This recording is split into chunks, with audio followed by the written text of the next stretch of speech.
Hi friends, this article, The Surge, has been taken from today's The Hindu newspaper editorial page dated 8th of July. This article talks about the recent changes in Afghanistan where American force troops are leaving and Taliban is taking foothold in the region.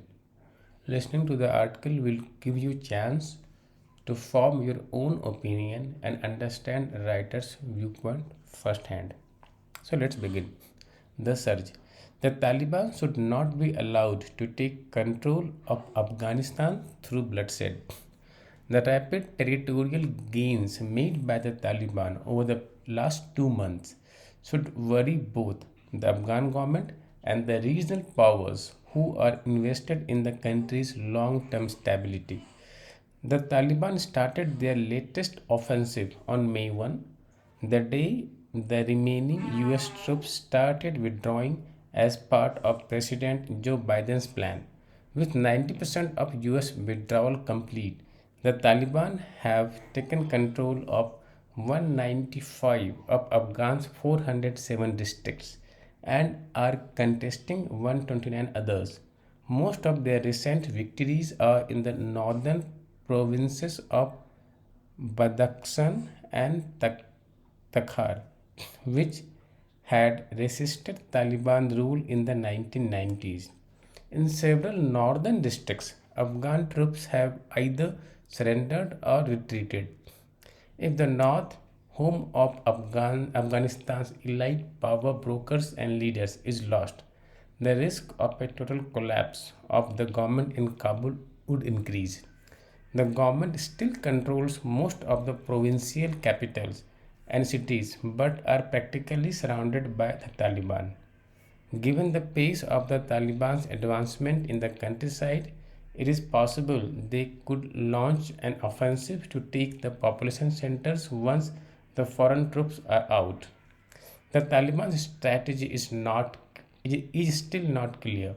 Their political office is Doha, which started peace talks with Afghan government representatives in September 2020, continues to say they are committed to the dialogue. But on the battlefield in Afghanistan, they continue a relentless campaign aimed at capturing more territories.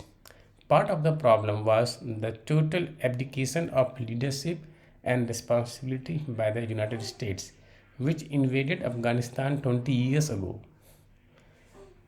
When direct talks between the US and the Taliban began, the US focus was not on finding a peaceful settlement to the crisis, but it partly created but on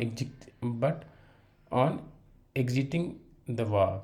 Therefore, instead of putting pressure on the Taliban to extract concessions, the US struck a deal with them, completely ignoring the concerns of Kabul. Now, the Taliban are much more powerful on the ground, and even if the peace process is revived after American pullout, they would negotiate from a position of strength.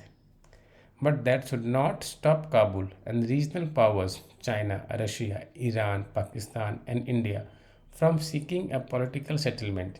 A violent takeover of the country by the Taliban, like in 1996, would not serve anybody's interests.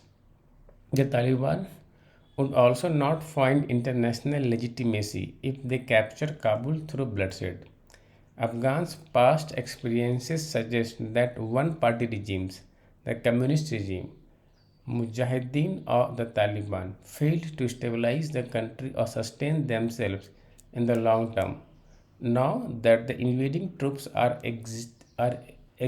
existing Pakistan, the warring parties' focus should shift towards settlement and building lasting structures of power. Else, Afghanistan would fall into another cycle of violence.